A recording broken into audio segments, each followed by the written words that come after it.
So this Frugality Lens, I know this lens well because I grew up with this lens, and it's not a bad thing.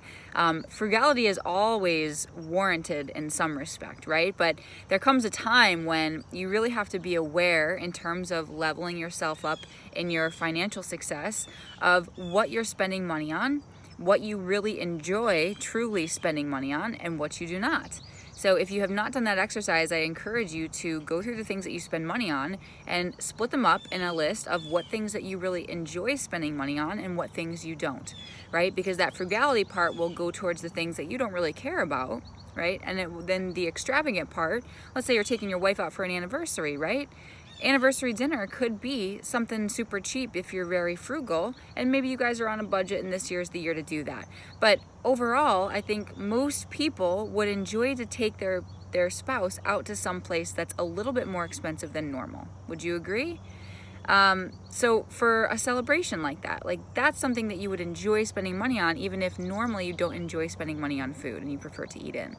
Another piece is as you are thinking about what you tend to be frugal with, I picture like anytime you walk up to someone, like let's say you walk up to someone and they have this awesome leather jacket on, right? And you're like, oh my gosh, where did you get that leather jacket? An extremely frugal person will tell you, oh, I got that jacket, it was like 40% off. Can you believe it? Right? And a not so frugal person will necessarily frugal, who knows, right? But the other person is going to say, oh my gosh, I found this jacket in Italy. I tried it on and it just made me feel so confident, and it was like putting silk on, and I just had to have it, right? I've never bought myself a jacket like that. Like that's somebody that's likes to spend money on those nice things and understands that, right? The other person is a little bit more, they're buying it, but they're buying it with a different mindset. Does that make sense?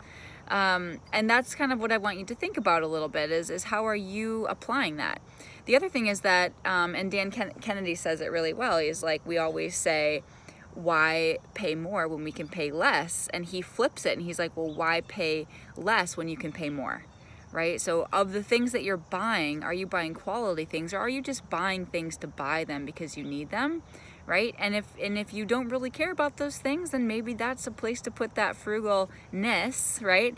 And if you are looking, if you're buying something that you tend to be more frugal in and tend to hold back in, i.e. your fitness, being a fitness professional, I can't tell you how many frugal people walk into the fitness industry, into a gym, and want to sign up and have every intention of signing up, but never take action on actually biting the bullet.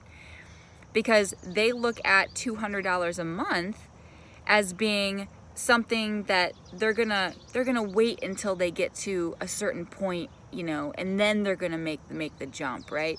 And they're like, I could just go to Planet Fitness, or I could just go to a 24-hour gym and pay like $15 a month, and that's fine. But that's the frugal mentality, is not looking at the big picture to see, what do I really enjoy doing? If I really enjoy this fitness class, but it happens to be more expensive, am I going to put it on the back burner just to go over to this other place that I don't really enjoy that much, but it's still a gym, but I'm paying way less, right? So things to think about today. Have an awesome day. Ciao.